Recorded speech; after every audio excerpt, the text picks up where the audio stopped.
internautes, n'oubliez pas de liker, de vous abonner et de cliquer sur la note de notification pour ne rien rater. Chers amis internautes, bonjour et bienvenue dans Face à l'actu.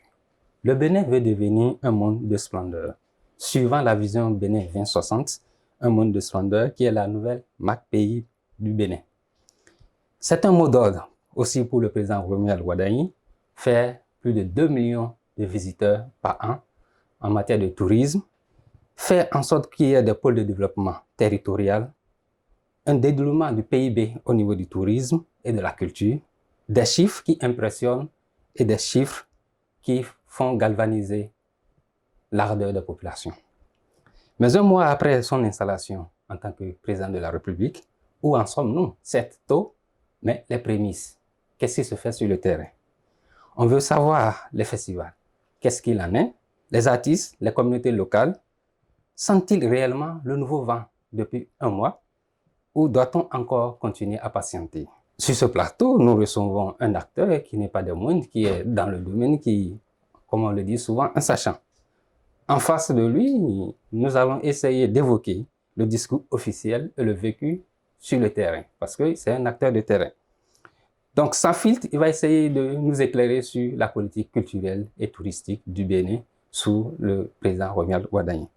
Il s'agit de Karim Goundi. Karim, merci d'être sur ce plateau. Merci beaucoup, c'est tout un plaisir pour nous d'être sur ce plateau avec vous. Vous êtes un acteur, comme je l'ai dit, culturel, parce qu'au-delà du festival Zolari que vous avez eu à organiser il y a quelques jours sur l'esplanade de l'Amazone, vous êtes aussi le président de la commission linguistique nationale, YOM. Merci d'avoir accepté notre invitation. Merci beaucoup.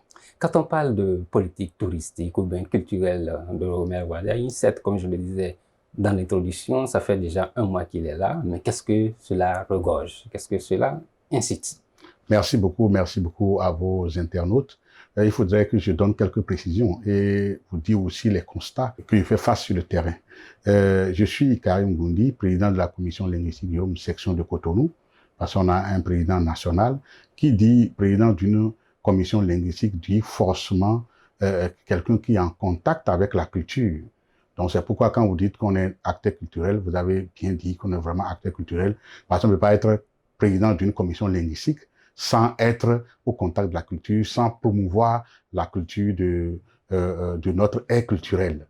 Alors, ce que nous avons remarqué depuis le régime défunt, le régime du président Patrice Talon, on a constaté que le régime a essayé de faire une révolution, de lancer une révolution culturelle avec le Boudoum Days, vous le savez, avec l'arène au niveau de Bida, et avec le festival des masques à Porto-Nouveau, avec le palais royal de Niki qui a été construit, qui est très beau d'ailleurs, et désormais la Gani est d'une splendeur. On a compris réellement que le gouvernement du président Patrice Talon voulait vraiment révolutionner la culture. Et on a constaté aussi que le président Wardani a voulu quand même perpétuer ce que son prédécesseur a lancé. C'est pourquoi nous, en tant qu'acteurs culturels, en tant que président de commission linguistique, nous avons saisi la balle au bon.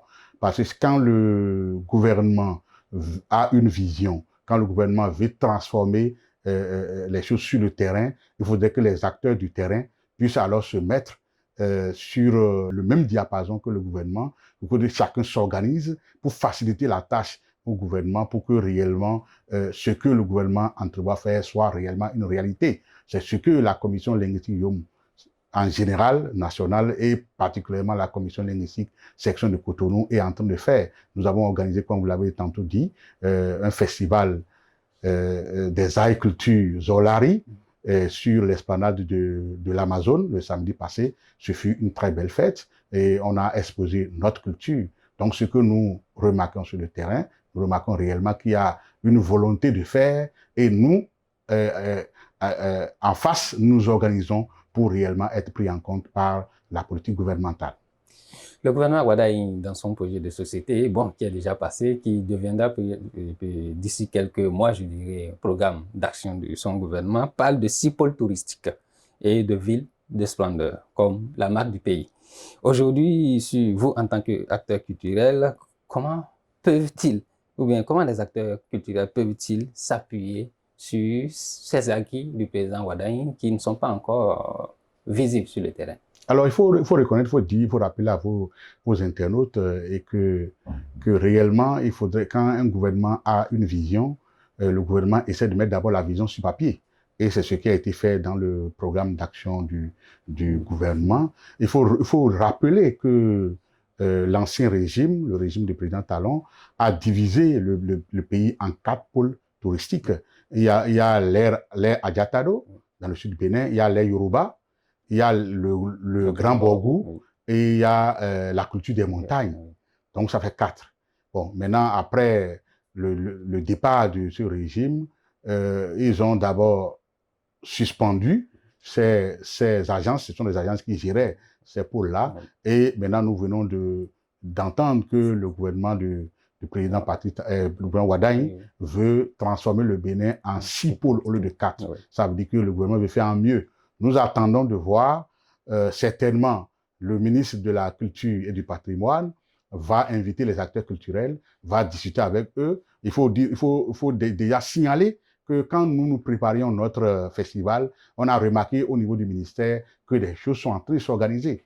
On a remarqué au niveau du ministère que nous avons été très bien accueillis au niveau du ministère de la Culture et du Patrimoine.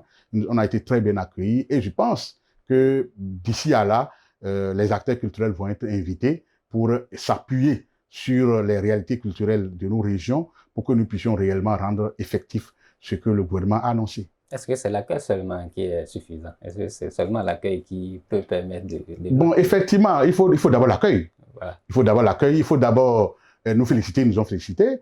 C'est vrai, nous avons commencé par organiser le festival à début juin, quand on a commencé réellement par organiser.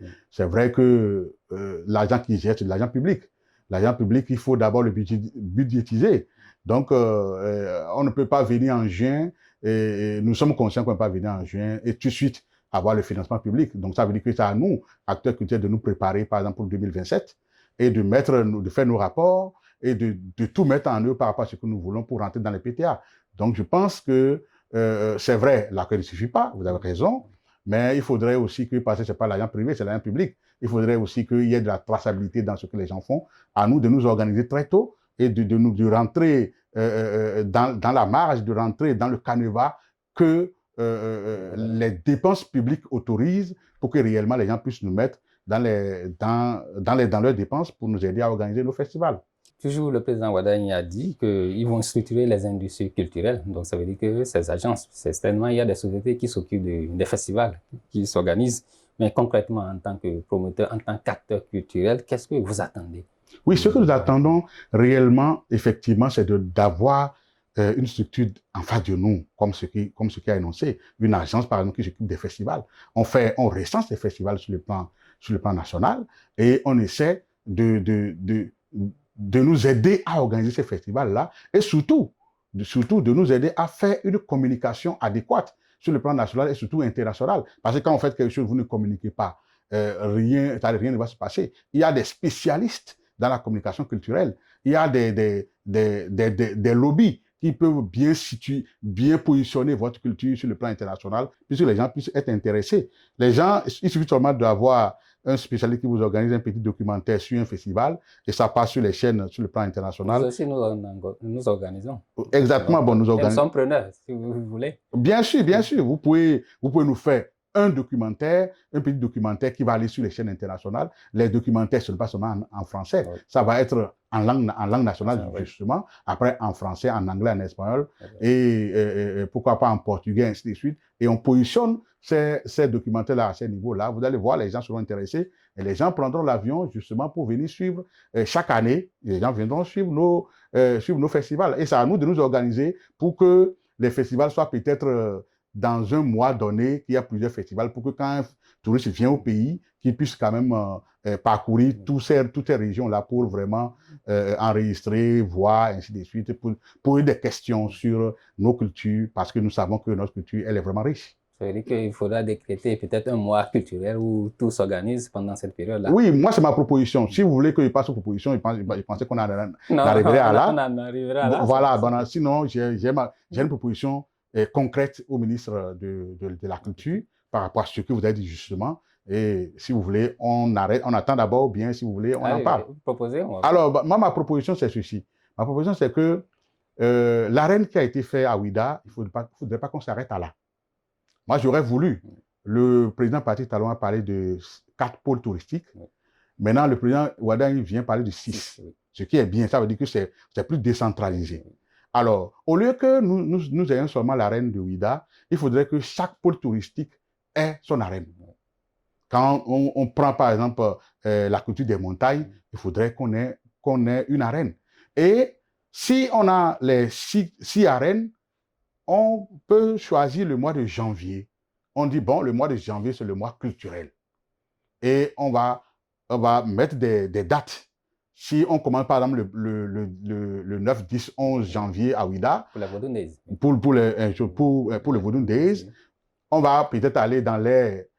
ça, c'est l'air Adjatado. Oui. On peut dire l'air Adjatado. Tout ce qui est culture au niveau de l'air Adjatado, ils viennent là, ils exposent tout ce qu'on a comme culture. Les Yoruba, on fait la même chose. Si c'est pas c'est où, si c'est à Kétou, si c'est à Pobert, où on fait l'arène là. On monte dans le grand Borgou, on fait la même chose. Bon, il y a déjà l'arène de la Gani. Il y a déjà l'arène de la Gani à Niki. Si c'est l'arène de la Gani à Niki qu'on retient, on la retient. On va au niveau de la culture des montagnes. Si c'est à Djougou, on fait tout ça à Natengu, on fait une arène et on dit, et on met des dates. Et quand le touriste descend, il sait qu'il a 2 semaines à faire, 3 semaines à faire en faisant le tour. Et là, ça veut dire que le mois de janvier est un mois spécialement réservé pour le tourisme. Ou, si ce n'est pas janvier, on essaie de coïncider notre mois avec les mois de grandes vacances. Si c'est en juin, si c'est en mai, ainsi de suite, c'est au gouvernement de décider par rapport à sur le plan international, puisque le Bénin n'est pas isolé, de manière isolée. Donc, sur le plan international, pour que les gens puissent réellement prendre des vacances et venir faire le tour. Moi, c'est ma proposition, je pense qu'elle me tient à cœur. Je sais que ça aura des incidences financières énormes, mais on dit souvent, pour faire la promotion, il faut quand même débourser. Donc, forcément, l'arène qui a été faite à Ouida, c'est une très belle arène, mais il faut qu'on la répète. Ça peut ne pas être le même standing que Ouida. On peut répéter au niveau de chaque région. Et déjà, comme vous l'avez dit tout à l'heure, il y a l'arène de la Gani qui est déjà Niki. C'est déjà formidable à ce niveau-là. Il faut peut-être l'améliorer un peu. Je suis allé, elle est vraiment grande. On fait dans les autres régions comme ça et on décrète un mois culturel. Et vous allez voir, les touristes viendront assez parce que je peux vous assurer que le Bénin est riche de manière, sur le plan culturel. J'ai une petite question, oui. Parce qu'elle est peut-être anodine et que c'est cette question-là que la population se pose. Que gagne la population quand les touristes viennent? Parce qu'on les voit, mais la population se demande qu'est-ce qu'elle gagne. Ah oui, les populations gagnent. Il faut que les gens puissent savoir réellement ce qu'un touriste apporte. Oui, en fait, les populations gagnent énormément. Les populations gagnent énormément parce que les promoteurs hôteliers, ce n'est pas le gouvernement qui construit les hôtels partout, ce sont les populations qui construisent les hôtels. En respectant les normes, bien sûr, les touristes viendront passer les nuits, ainsi de suite. Deuxième chose, les artistes, les artisans qui font les tissus que nous portons là, qui font des fanions, qui font les éventails sur le plan culturel, ils vont vendre. Et les taxis-motos vont transporter les touristes pour amener d'un point A à un B, à un point B. Les guides touristiques sont là. Quand vous allez dans une région donnée, il y a des guides touristiques peut-être qui font un mois sans travailler. Avec ce mois-là, ça sera un mois plein où les guides touristiques vont travailler. On les paye. Alors, nos sites touristiques que nous avons créés, qui sont en train de mourir aujourd'hui, quand ils vont visiter ces sites touristiques-là, ils vont payer. Et quand ils vont payer, ça va permettre alors de financer ces sites touristiques pour les rénover. Donc, les populations gagnent énormément. C'est un mois, par exemple, qui va glaner beaucoup de milliards. Et ces milliards-là, forcément, ne rentrent pas directement dans les caisses de l'État. Ça rentre d'abord dans les poches des populations. Et en plus, la population va voir sa culture s'exporter. La population va voir des grands documentaires sur sa culture, sur des grandes chaînes internationales. Donc, la population gagne énormément. Et la petite vendeuse du quartier, comment elle gagne? Ah oui, la petite vendeuse du quartier, lorsque ça arrive à ce niveau-là, on va lui dire de ne plus faire à manger les mets courants, de faire les mets rattachés à une culture. Alors, lorsque, par exemple, le touriste vient et vous êtes bien placé pour savoir ce qu'on appelle du toubani, et la petite vendeuse fait son toubani avec de l'huile, ainsi de suite, on lui dit, bon, voilà comment on vend les choses, ou bien on fait comment on appelle, le Toubano rouge, là, qu'on appelle tout moins, qu'on appelle tout là. Donc là, le monsieur va acheter. Donc, on va former les vendeuses à ne plus faire des mets ordinaires, à faire des mets qui tendent à disparaître, et pour que les touristes, quand ils viennent, que les touristes puissent manger tous ces mets-là. En le faisant, vous allez voir, il y aura des mets qui vont retenir l'attention des touristes, et le touriste peut-être peut même exporter ces mets-là pour que la gastronomie sur le plan international l'adopte, et ça rentre dans la culinaire internationale, et c'est ces régions-là d'abord qui vont en bénéficier. Je veux parler des festivals, mais avant d'aller de l'autre côté, je voudrais d'abord que vous nous éclairiez par rapport au Festival des Arts et Cultures Zolari que vous avez organisé. Qu'est-ce que ça regorge? C'est quoi concrètement? Oui, exactement. D'abord, je voudrais rappeler aux internautes que le Festival Zolari est célébré par le peuple Yowa. Le peuple Yowa oui, le peuple Yowa habite les communes de Kopago et la commune de Djougou. Alors, dans la Donga. Dans la Donga, bien sûr. Le festival a pour ambition d'exposer cette culture-là. Parce que cette culture, elle est riche. Cette culture, elle est riche. Les gens sont venus la dernière fois sur l'esplanade voir des gens habillés en peau d'animaux. Il y a des gens qui ne portent plus, quand on vous intronise, vous ne portez plus l'habit du blanc, vous ne portez plus l'habit du coton. Vous êtes en peau d'animaux jusqu'à votre mort. Donc, les gens ont eu la chance de voir ces gens-là venir avec, ils ne boivent pas dans n'importe quel récipient, ils boivent dans les calebasses. Les gens ont eu la chance de voir. Donc, le Festival Zolari a pour ambition d'exposer cette culture-là. Les danses, les chants, les panégyriques, et tout ça, nous avons fait de sorte que tout ça vienne. Et ce que nous avons fait de particulier cette fois-ci, c'est que les danseurs, les chanteurs ont quitté les communes de Kopago et de Djougou. Ils sont venus, ils ont dansé, ils ont chanté, et ils ont joué des tam-tams. Et tout ce que nous avons fait, ça a été uniquement que du traditionnel. Donc, la culture, le festival a pour ambition d'abord de rapprocher la culture Yowa au peuple Yowa qui vit dans le sud du Bénin, pour que les gens puissent réellement être en contact avec leur culture, parce que vous n'êtes pas sans savoir que nos enfants qui sont à Cotonou, les vacances, c'est la saison des pluies, et qui dit saison des pluies, dit les travaux champêtres au village, et pendant les travaux champêtres, il n'y a pas de cérémonie. C'est pendant la saison sèche, dans le mois de février, mars, avril, qu'il y a les cérémonies, et pendant ce temps, les enfants sont à l'école. Donc, les enfants n'arrivent pas, même quand ils vont au village, les enfants n'arrivent pas à bien suivre les cérémonies. Donc, nous avons amené toute cette danse-là ici pour que les enfants puissent vraiment observer, pour qu'on puisse transmettre cette culture-là aux générations futures, parce que nous, nos aînés, ont eu ce mérite-là de conserver cette culture-là, quitte à nous de vraiment faire de sorte que cette culture-là ne soit pas oubliée, qu'elle ne soit pas effacée. Donc, voilà l'objectif principal du Festival Zolari, et surtout de montrer au gouvernement que la communauté Yom est prête, que nous organisons par rapport à la politique que le gouvernement a mis en place. Donc, c'est une demande en quelque sorte, afin que votre festival puisse être intégré dans peut-être le programme. Oui, bien sûr, c'est une demande que nous faisons, et une demande très forte d'ailleurs. C'est pourquoi nous sommes allés faire le festival au niveau de l'Amazone, pour dire au gouvernement, nous sommes là. Pour dire au gouvernement, nous sommes là, et ce n'est pas uniquement à Cotonou nous allons organiser ce festival. Nous allons l'organiser à Djougou, nous allons l'organiser à Parakou, nous allons l'organiser à Natengu, parce qu'il y a une forte communauté Yom qui habite ces villes-là. Donc, ce n'est pas que Cotonou, mais nous sommes venus à Cotonou parce que Cotonou est la vitrine.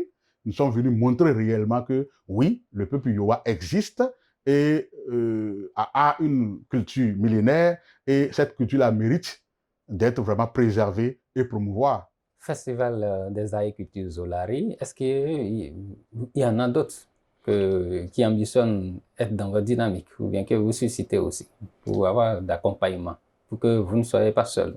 Oui, bien sûr. Nous sommes en train de nous organiser pour que... Bon, nous avons invité à notre festival la commission linguistique Batonou. Nous avons invité la commission linguistique Otamari, qui sont venus, qui ont vraiment apprécié le travail qui est fait. Nous avons invité, peut-être ce n'est pas la commission linguistique, mais le bureau, l'organisation des Rois, qui vivent à Cotonou, les autochtones de Cotonou. Oui. Ils sont venus d'ailleurs et nous prévoyons de discuter avec eux pour voir dans quelle mesure harmoniser notre politique culturelle pour que réellement nous puissions faire face au gouvernement qui nous propose quelque chose d'important pour que ces cultures-là soient promues.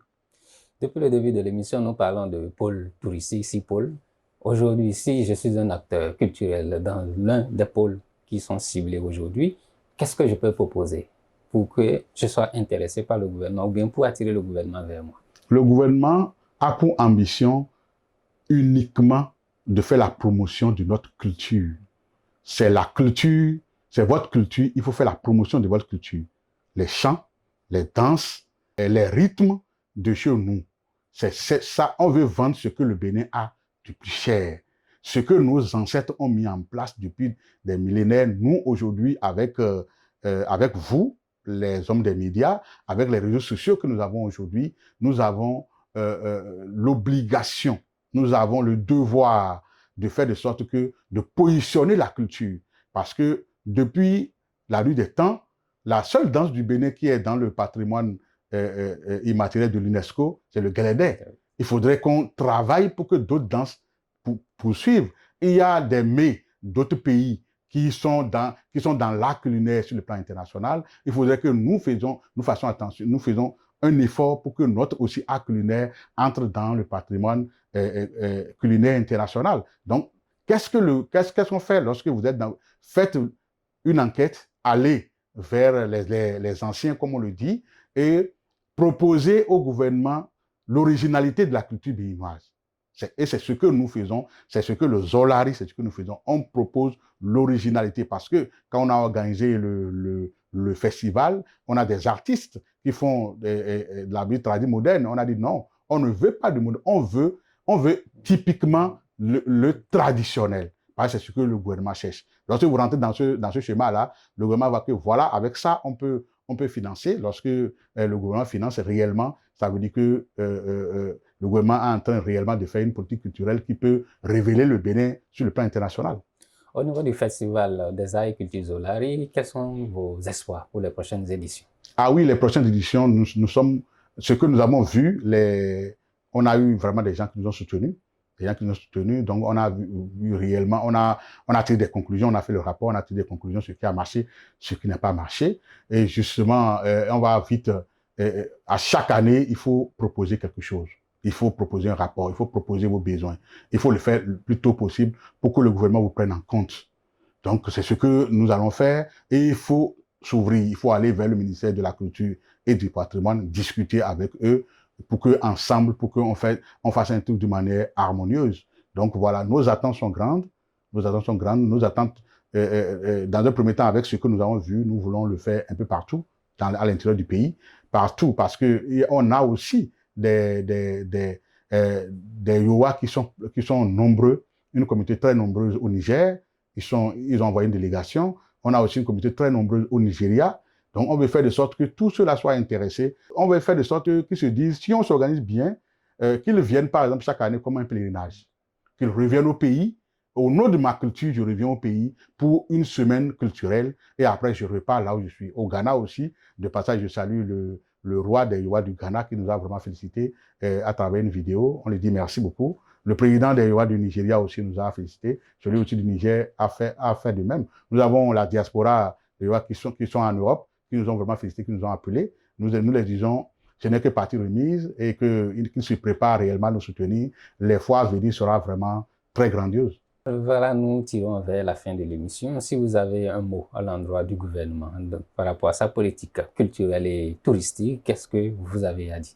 Alors, merci beaucoup, M. Akilou, pour l'invitation. C'est un plaisir pour nous d'être ici. Et je profite de l'occasion pour vous dire qu'au nom du président de la commission linguistique Yom, nous vous disons merci pour nous avoir accueillis. Parce que grâce à vous, nous parlons, grâce à vous, les gens sauront ce qu'on appelle le festival Zolari.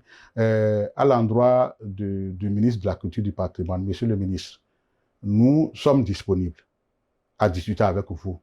Nous sommes allés vers vous, vos collaborateurs nous ont vraiment accueillis et on a vraiment discuté. Et ils se sont rendus disponibles pour que la collaboration soit franche. C'est le lieu de dire merci à vos collaborateurs.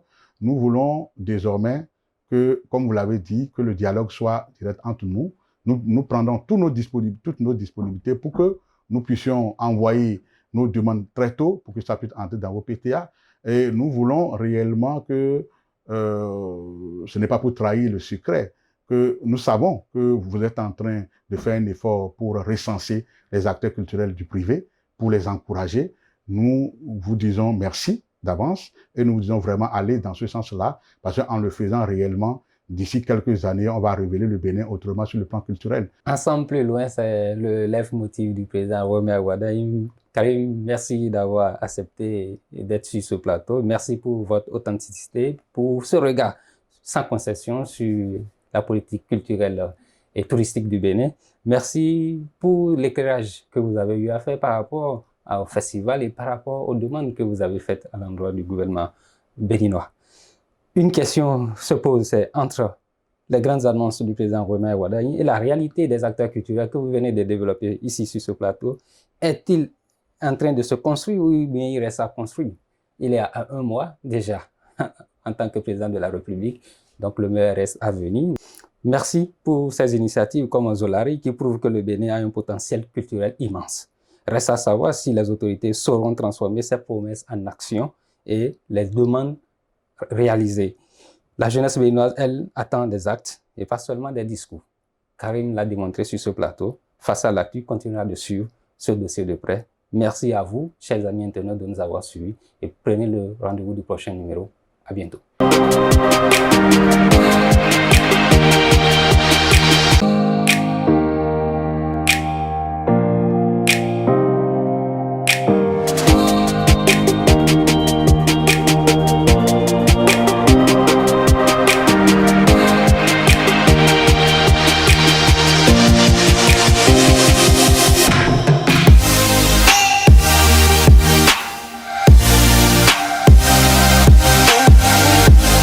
Amis internautes, n'oubliez pas de liker, de vous abonner et de cliquer sur la note de notification pour ne rien rater.